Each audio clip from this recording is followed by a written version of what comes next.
चुनाव करीब आते ही मोदी जी कभी खुद को चाय वाला बताते हैं, कभी कहते हैं कि मैं भिक्षा मांगकर खाता था, तो कभी कहते हैं कि मैं स्टेशन पर सोता था। इसी तरह की तमाम बातें खुद पीएम मोदी अपने मुंह से करते हैं और जनता से वोट मांगते हैं।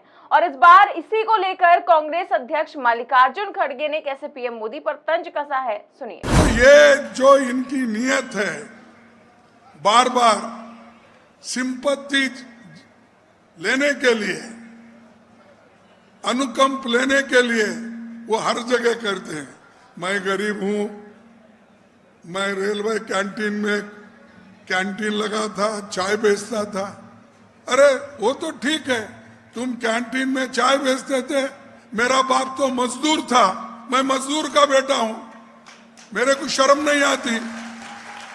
ये कहने में मुझे शर्म नहीं आती कि मैं एक मजदूर का बेटा हूं और मैं लोगों के हित के लिए काम करने के लिए पॉलिटिक्स में आया हूं, ना कि झूठ बोलने के लिए, लोगों को अलग करने के लिए, लोगों को डिवाइड करने के लिए मैं नहीं आया।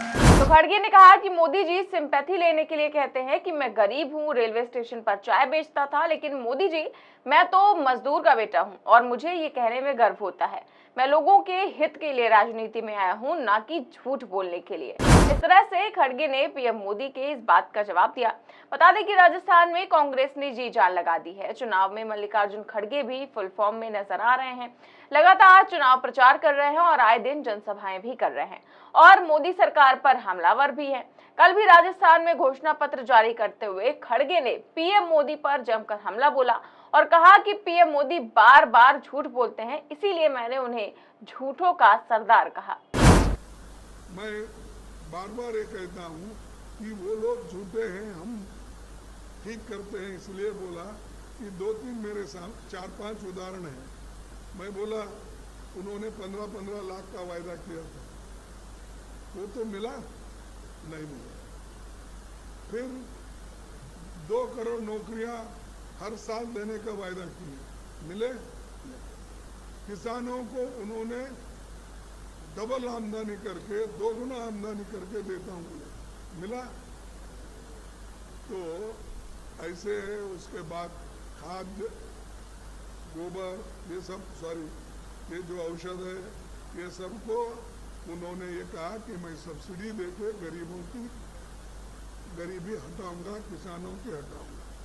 उसके बजाय उन्होंने गरीबों को तकलीफ देने का सोचा।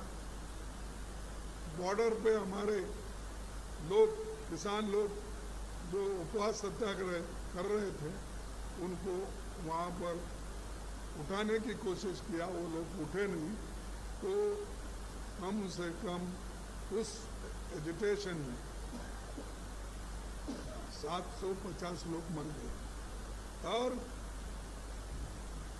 4 लोग इंक्लूडिंग जर्नलिस्ट को एक व्यक्ति ने, जो सेंट्रल में मिनिस्टर था, क्या अभी है मालूम नहीं,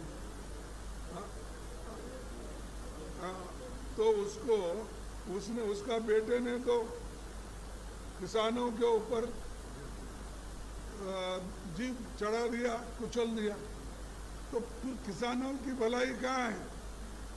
एमएसपी वो भी नहीं है। तो इसलिए मैं बोला, मोदी साहब आप झूठ के ऊपर झूठ क्यों बोलते हैं? आप झूठों के सरदार है, ऐसा मैं बोला। उन्होंने सब छोड़ दिए। हम ये प्रूव करके बताए। अब हमारा प्रूव करने दो। हम 95 बोले हैं, इसमें कोई कमी है तो बोलिए। कर्नाटक में हम कहे थे 5, वो हमने करके दिखाया। अब तेलंगाना भी हम बोले हैं, करके दिखाएं। हम जो कहते हैं वो करके दिखाते हैं।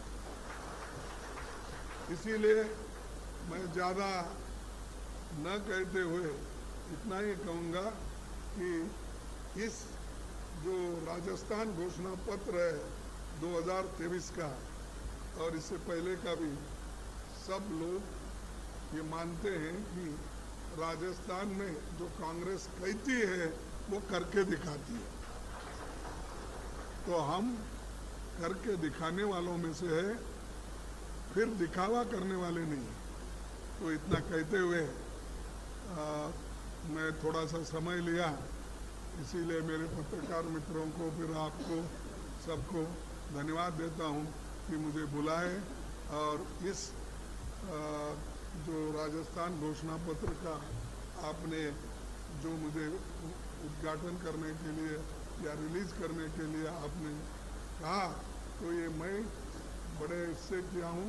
इसीलिए कांग्रेस के नेताओं से मैं कहूँगा, जब आपकी पहली कैबिनेट मीटिंग होगी, ये सारे विषय उसमें आना चाहिए।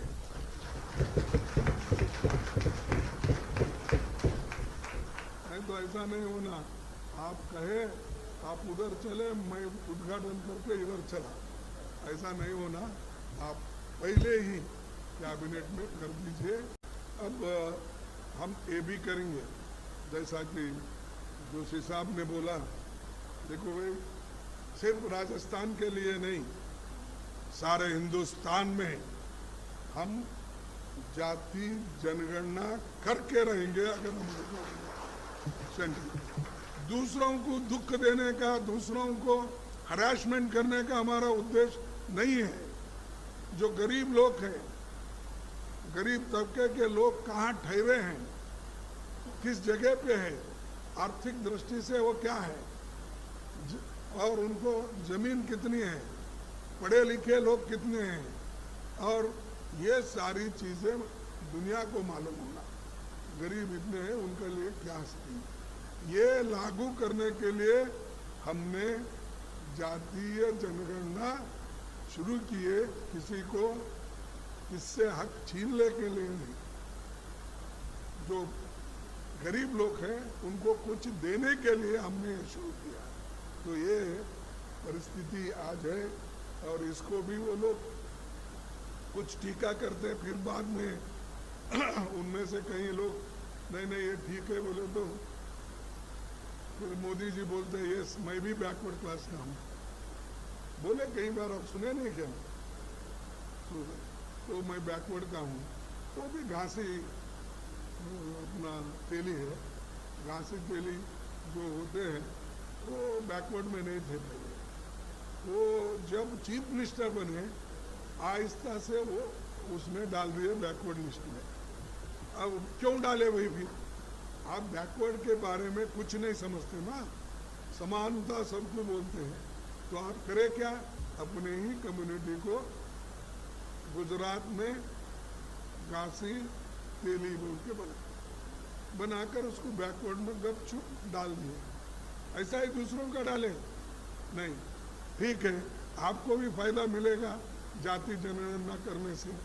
अशोक साहब उनको भी दे दो जरा, ये जाति जनगणना में अगर उनके लोग पीछे हैं तो सब लोग आप बैठ के सोचिए।